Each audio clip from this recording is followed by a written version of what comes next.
네, 내년부터 세금이나 소주값 내려갈까? 네, 아무래도 연말이다 보니까 또 이런 주제가 등장을 하는 것 같습니다. 연말이다 보니까 이제 뭐 술 드시는 분들도 많으실 것 같고요. 회식도 꽤 있으실 것 같고, 송년회, 뭐 그리고 신년회까지 이어지면 소주에 대한 소비가 또 많이 늘어나는 성수기가 지금이 아닐까 싶은데, 사실 그동안 물가가 정말 올라가면서 음식 가격도 많이 올랐지만 소주 가격도 굉장히 올랐더라고요. 예.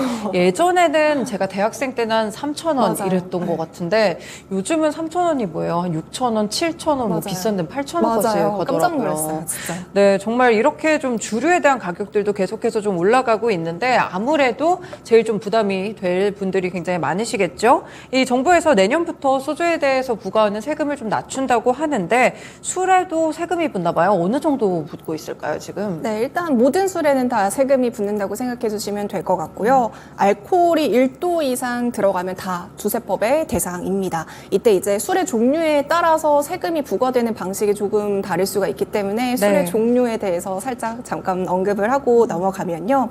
이제 술 같은 경우에는 맥주나 와인이나 막걸리 같은 경우에는 그 곡물이라던가 과일을 발효시켜서 만든 발효주로 이제 구분을 하고 있고요. 네. 이 발효주를 증류시켜서 알코올에 대한 도수를 높인 게 소주, 위스키, 뭐 브랜디와 같은 증류주 이렇게 좀 두 가지로 크게 나눠볼 수가 있을 것 같습니다.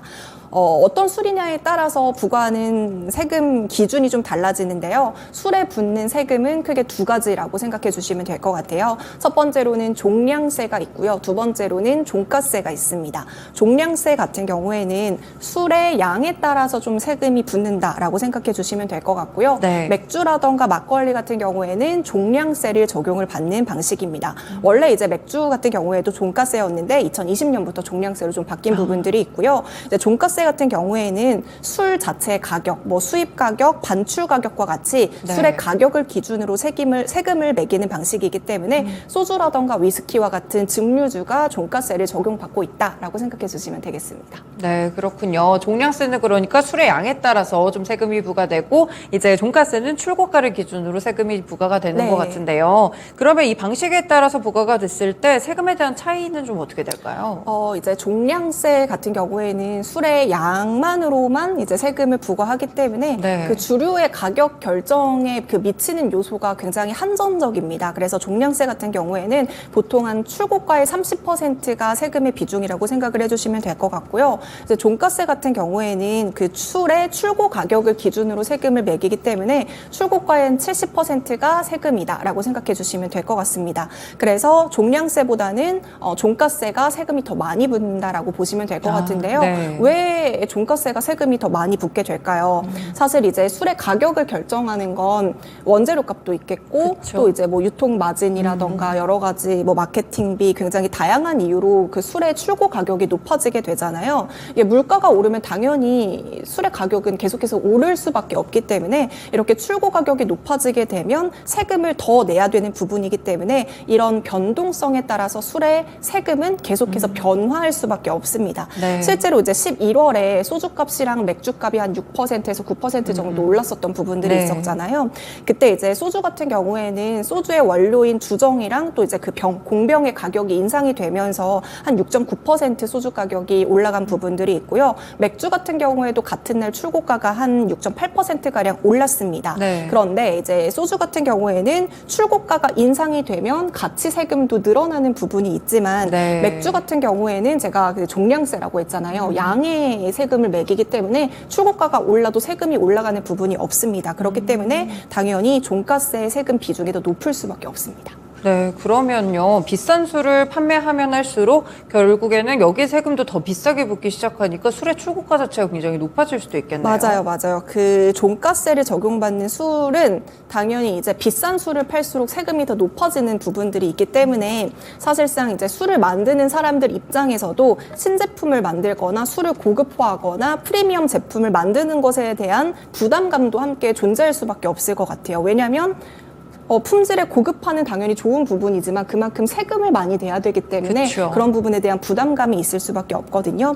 더불어서 이제 최근 몇 년 사이에 그 위스키 시장이 굉장히 많이 커졌잖아요. 네. 그러면서 국산 위스키도 좀 개발하자라는 속도감이라던가 목소리도 함께 나오고 있지만 이게 또 수입산 위스키랑 국내에서 생산된 위스키의 그 세금 구조가 좀 다르다라는 것을 확인을 할 필요가 있을 것 같아요. 네. 일단 위스키 같은 경우에는 증류주이기 때문에 당연히 종가세를 적용받는 네. 술이라고 보시면 될 것 같고요. 만약에 이제 국내에서 위스키를 생산을 하게 되면 위스키를 최종 출고하는 가격에는 제조 원가, 유통비용, 뭐 마케팅 비용 이런 게 다 포함이 돼가지고 출고가를 결정을 하게 됩니다. 네. 그렇게 되면 출고가가 높아질 수밖에 그쵸. 없겠죠. 이 최종가를 기준으로 세금을 내야 되는 게 국내에서 생산된 위스키의 세금 구조 방식이고요. 하지만 이제 수입산 경우에는 수입 신고 가격을 기준으로 세금을 내게 되거든요. 네. 이 수입 신고 가격에는 앞서 이제 국내에서 만들어진 위스키와는 다르게 그 안에는 원재료비라던가 마케팅비라던가 인건비라던가 여러 가지 마진이 반영되지 않은 상태, 그냥 생 수입 신고가만 네. 포함이 되기 때문에 당연히 국내에서 생산되는 위스키보다는 수입산의 세금 비중이 더 낮을 수밖에 없다. 그렇기 때문에 이제 우리나라에서 만든 위스키의 주세 부담이 더 높다라고 생각을 해주시면 될 것 같아요. 결국에는 이제 국내에서 만든 술은 세금 때문에 결국 그 출고 가격을 더 올려야 되는 부분이 있어서 네. 최종적으로 그 가격이 전가되는 것은 소비자에게 전가가 되는 거고요. 그러면 이제 소비자들 입장에서는 국내에서 만든 위스키는 비싸다 보니까 수입산 위스키를 사 먹어야겠다라고 이제 소비가 또 이어질 수 있게 되고요. 이렇게 되면 또 이제 결과적으로는 국산 위스키가 성장할 수 있는데도 어느 정도 한계가 있다라고 보시면 될 것 같습니다. 네. 그래서 이런 부분 때문에 주류법은 계속해서 좀 개정이 되어야 된다라는 이야기들이 계속해서 나왔던 부분들이 있어요. 네, 그렇군요. 그러니까 결국에는 수입되는 것들이랑 국산의 그런 술들이랑 약간 뭐 차별이 생긴다 이런 네, 게 맞아요. 결국에 여기서 좀 기인을 했던 것 같습니다. 내년부터 정부가 그래도 소주 가격에 대해서 좀 낮춘다고는 하는데 어떤 식으로 변화를 하게 될까요? 일단 내년 1월부터 출고되는 국산 소주라던가 위스키에 세금을 매길 때 기준 판매 비율이 적용될 예정이다라고 이제 정부에서 발표를 했고요. 네. 앞서서 국내 주류랑 수입산 주류 간의 그 세금을 부과하는 거에 대한 차이 때문에 형평성에 대한 논란이 있었지만 이렇게 기준 판매 비율을 적용하게 되면 국산 증류주에 붙는 세금이 낮아질 수가 있습니다. 이제 네. 어떻게 낮아질 수가 있냐면 기준 판매 비율을 적용한다라고 말씀을 드렸잖아요. 이 기준 판매 비율 같은 경우에는 국내에서 제조하는 주류의 주세액을 산정할 때 원래는 판매가에서 이제 세금을 내는 부분이었지만 네. 이런 것들 뭐 원가라던가 마케팅비라던가 유통 구조라던가 이런 것들을 좀 이제 정부 측에서 고려를 해가지고 일정 수준의 기준 판매 비율을 차감해 주겠다라고 이제 생각해 주시면 될 것 같아요. 그래서 정말 쉽게 말하면 내야 되는 세금 중에서 일정 부분을 좀 할인해 주겠다라고 생각을 해주시면 될 것 같습니다. 네. 결국 이렇게 할인이 들어가게 되면 그만큼의 세금도 줄어들다 보니까 출고가가 낮아질 수 있다라고 지금 이야기를 하고 있는 거고요. 증류주 같은 경우에는 제가 이제 아까 전에 세금이 한 70% 정도 붙는다라고 말씀을 드렸는데 이 기준 판매 비율로 인해 가지고 발효주랑 비슷하게 내년부터는 한 30에서 40% 정도가 세금으로 붙을 예정이고요. 네. 물론 아직까지는 이제 비율이 딱 어느 정도다라고 확정이 된 건 아니지만 지금 시장에서 예상을 하고 있는 건 한 30에서 40% 수준으로 예상을 하고 있고요. 세금이 만약에 최대 40%까지 낮아지게 된다면 출고가가 이제 최대 한 20% 정도 낮아지게 되는 수준이거든요. 네. 그렇게 되면 이제 가격 같은 경우에는 출고가가 소주 한 병당 1,170원에서 940원 수준까지 낮아지게 되는 건데 출고가가 940원이라는 거는 그 소주 10년 전 가격이랑 똑같아지는 거라고 하더라고요. 네네. 그래서 이렇게 세금을 인하하면서 소주값에 대한 가격 안정을 도모하겠다라는 것이 이제 지금 정부의 입장입니다. 네, 일단은 뭐 세금을 할인해주는 그런 방식을 취하는 것 같은데 사실 모든 업계들이 다 그렇겠지만 이렇게 뭐 원재료 부담이라든지 이런 게 있어서 가격을 올릴 때는 가파르게 올리는데 사실 가격 인하라든지 내릴 맞아요. 때는 굉장히 좀 소극적인 경우가 많았던 것 같아요. 이렇게 좀 기준 판매 비율을 적용시켜준다고 하더라도 실제로 저희가 섭취하게 될 때, 이제 소비를 하게 될 때 그 소주 가격이 좀 쉽게 내려갈까요? 이제 11월에 소주랑 맥주 가격이 한 6.8%, 6.9% 정도 올라간 거잖아요. 네. 그럼 만약에 이제 소주 가격이 1,000원, 출고가가 1,000원이었다고 하면 6% 오르면 이제 60원이 오른 거예요. 그러면 출고가가 1,060원이 된 거죠. 그쵸. 그러면 출고가는 60원 올랐는데 최종적으로 이제 우리가 식당에서 사 먹는 거는 1,000원, 2,000원 오른 가격으로 이제 우리가 술을 사는 거예요. 네. 그래서 이제 많은 분들이 출고가는 60원 올랐는데 왜 우리가 사 먹을 때는 1,000원, 2,000원이 올랐냐. 그래서 이렇게 조금 세금을 내린다고 해서 똑같이 1,000원, 2,000원이 내려갈 것인가에 대한 좀 약간 의구심도 있을 것 같아요. 네. 앞서서 근데 이제 세금에 대해서 조금 더 자세하게 말씀을 드리면 증류주 같은 경우에는 원가의 70%가 세금을 낸다라고 말씀을 드렸지만 여기에 추가적으로 붙는 세금이 또 있습니다. 교육세라고 해가지고 30%의 네. 세금이 또 추가가 되고요. 부가세 10%까지 붙기 때문에 70% 세금 플러스 알파가 더 있다라는 거죠. 그렇기 네. 때문에 원가가 그렇기 때문에 이제 이런 부분들도 다 감안해 주셔야 되는 부분들이 있고요. 만약에 이제 소주 출고가가 1,000원이라고 하고 이제 원가가 500원이라고 하면 500원의 70%가 세금, 그래서 30% 교육세, 부가세 10%까지 다 합쳐가지고 출고가가 정해진다라고 생각을 네. 해주시면 될 것 같습니다.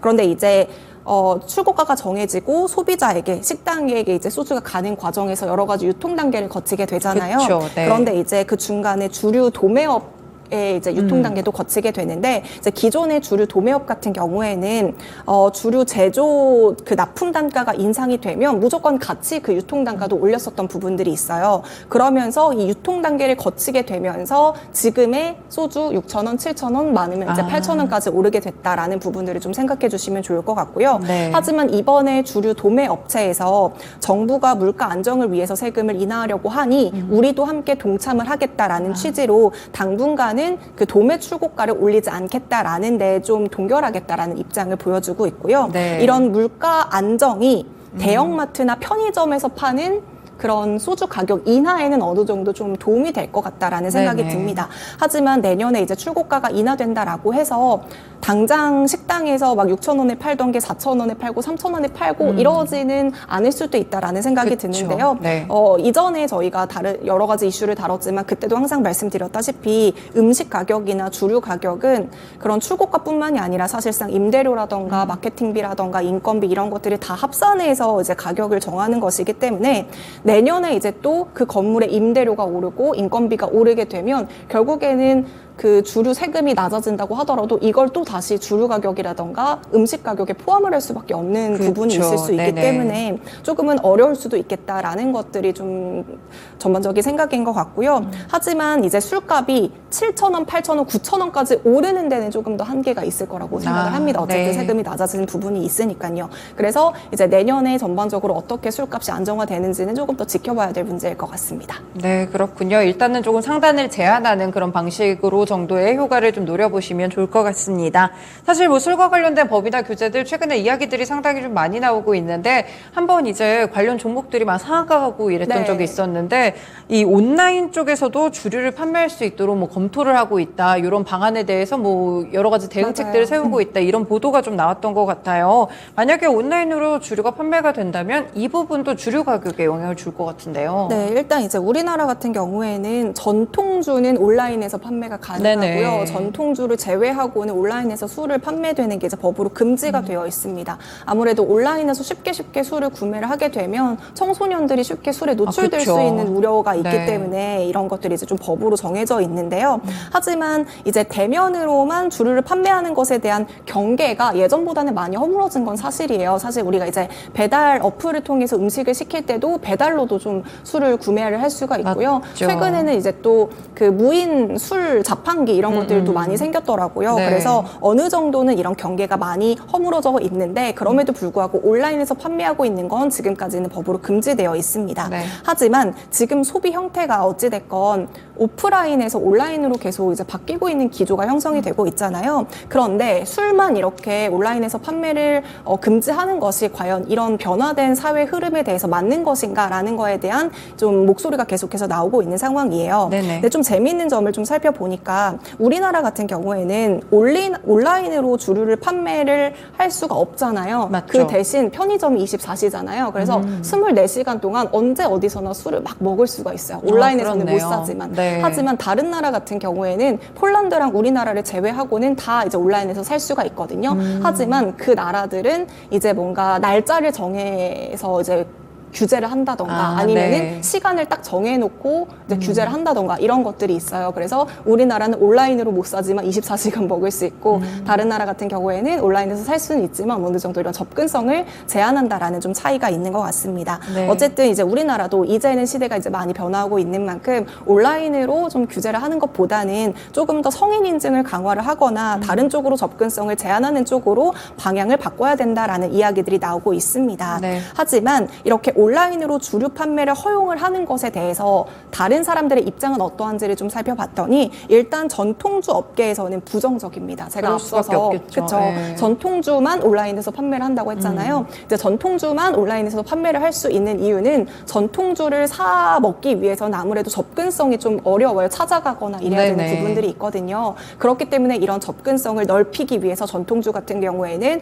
온라인에서 살 수 있도록 그 규제를 풀어놓은 건데 만약에 다른 주류까지도 온라인에서 판매를 한다라고 하면 이 주류에 대한 경쟁력이 전통주에 대한 경쟁력이 줄어들게 되는 그렇죠. 거잖아요. 네. 그렇기 때문에 전통주 시장이 위축될 수 있다라는 주장으로 지금 온라인 판매를 약간은 좀 부정적인 시각으로 보는 부분들이 있고요. 네. 이제 더불어서 이제 온라인으로 술을 사게 되면 유통 구조가 변화하는 것도 있습니다. 기존에는 제가 아까 전에 제조사에서 도매사에서 소매사로 이렇게 넘어가는 단계라고 말씀을 드렸지만 네. 온라인에서 사게 되면 소비자가 직접 이제 직거래를 할 수 있기 때문에 도매업체라던가 이제 음식점의 그 파이가 좀 작아질 수 있다라는 그렇죠. 부분들을 체크해 볼 네. 수 있을 것 같아요. 그리고 더불어서 온라인에서 좀 싸게 산 사람들이 약간 음식업소나 소비자에게 되팔면서 탈세를 하는 경우도 생길 수가 있거든요. 네. 이런 부분에 대한 우려심도 있는데 그럼에도 불구하고 이제 근본적으로 생각을 해야 될 부분은 정부가 왜 이거를 막고 있느냐, 이거는 결국에는 세금의 문제도 있을 거라는 이제 이야기가 있거든요. 네. 왜냐하면 온라인으로 판매를 허용하게 되면은